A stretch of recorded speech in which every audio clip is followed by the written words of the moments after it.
Test for difference of standard deviation of large samples. Large sample की हमारी ये last test है, difference of standard deviation. Standard deviation दिया गया है मतलब पूरा हमारा स्टैंडर्ड डेविएशन रहेगा ही हमारी टेस्ट स्टेटिस्टिक्स में। तो फॉर्मूला क्या है, z equal to s1 minus s2 divide by under root s1 square by 2n1 plus s2 square by 2n2। ये थोड़ी किसी से मैच हो रही है ना इक्वेशन, एक मिनट देख लेते हैं। ये है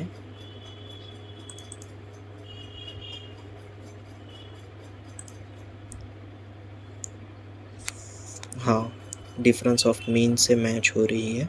ठीक है, यहाँ पे क्या है कि x1 और x बार की जगह पे हम s1 s2 पुट कर देंगे और डिनोमिनेटर में हम n1 और n2 को 2 से मल्टीप्लाई कर देंगे तो हमारी स्टैंडर्ड डेविएशन की फॉर्मूला बन जाएगी।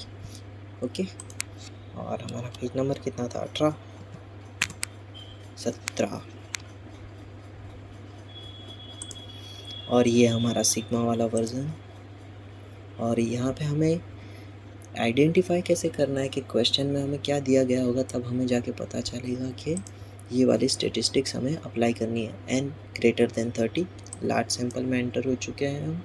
n1 n2 होगा क्योंकि डिफरेंस ऑफ स्टैंडर्ड डेविएशन है तो दोनों के लिए अलग अलग n1 s1 s2 दिया होगा या फिर सिग्मा 1 सिग्मा 2 यानी डिफरेंस ऑफ स्टैंडर्ड डेविएशन। तो तब जाके हम ये वाली फॉर्मूला अप्लाई कर देंगे। तो आते हैं क्वेश्चन पे। The standard deviation of a random sample of 1000 is found to be 2.6 and the standard deviation of another random sample of 500 is 2.7। तो हमारी पहली कंडीशन थी n ग्रेटर देन 30, वो तो एक्सेप्ट हो गई। n1 n2 भी है और यहाँ पे हमें s1 और s2 भी दिए गए हैं। ठीक है, तो हमें ये वाली स्टेटिस्टिक्स हमें अप्लाई करनी है। Assuming the sample to be independent, find whether the two samples could have come from population with the same standard deviation। आगे देखते हैं हम, पहले इसको n1 और n2 को लिख देंगे और s1 और s2 को भी लिख देंगे।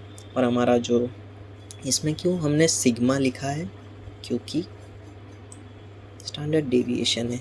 ठीक है, s1 s2 भी लिख सकते हो, सिग्मा भी लिख सकते हो, s1 s2 भी लिख सकते हो। That is there is no significant difference between two standard deviation, हमारा सबसे कॉमन सेंटेंस वही यूज़ करेंगे। अल्टरनेटिव हाइपोथेसिस में क्या लिखेंगे, not equal to there is significant difference between two standard deviation. और लेवल ऑफ सिग्निफिकेंस हम 0.05 एज्यूम करेंगे। टेस्ट स्टेटिस्टिक्स की फॉर्मूला अप्लाई कर देंगे, s minus s2 divide by under root s1 square by 2n1 plus s2 square by 2n2। Apply करने के बाद हमें माइनस में आंसर मिलेगा, वो हम कर देंगे पॉजिटिव और हमारा z अल्फ़ा रहेगा 1.96। तो z हमारा लेस देन होने की वजह से एक्सेप्ट हो जाएगी हमारी हाइपोथेसिस। तो हम क्या करेंगे, नल हाइपोथेसिस का सेंटेंस लिख देंगे कि there is no significant difference between two standard deviation. और ये सेंटेंस हमने अभी पढ़ा था ना, the two samples could have come from the population with the same standard deviation। ये वाला सेंटेंस लिखा है। ठीक है, नहीं लिखोगे तो भी चलेगा। Thus there is no significant difference लिखोगे तो वहाँ तक भी तो भी चल जाएगा। क्वेश्चन 2 क्या है, random samples drawn from 2 countries give the following data relating to the heights of adult males. Country A country B standard deviation दिया है और ये नंबर ये n1 और n2 दिए गए हैं। हमारा स्टैंडर्ड डेविएशन s1 ये है, s2 ये है, n1 ये है, n2 ये है। लिख देंगे हम, is the difference between the standard deviation is significant. देखते हैं, n1 n2 लिख दिया हमने और s1 s2 लिख दिया। नॉल हाइपोथेसिस क्या होगी, there is no significant difference between two standard deviation. Sigma 1 और सिग्मा 2 क्यों लिखा है पता है ना, स्टैंडर्ड डेविएशन का टॉपिक है इसके लिए। अल्टरनेटिव हाइपोथेसिस में हम क्या लिखेंगे, not equal to there is significant difference.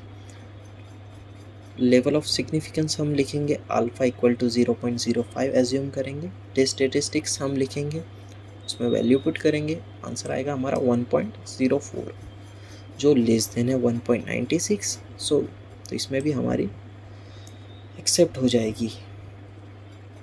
और यहाँ पे 5% ऑफ लेवल ऑफ सिग्निफिकेंस पे there is no significance difference of the difference between the standard deviation.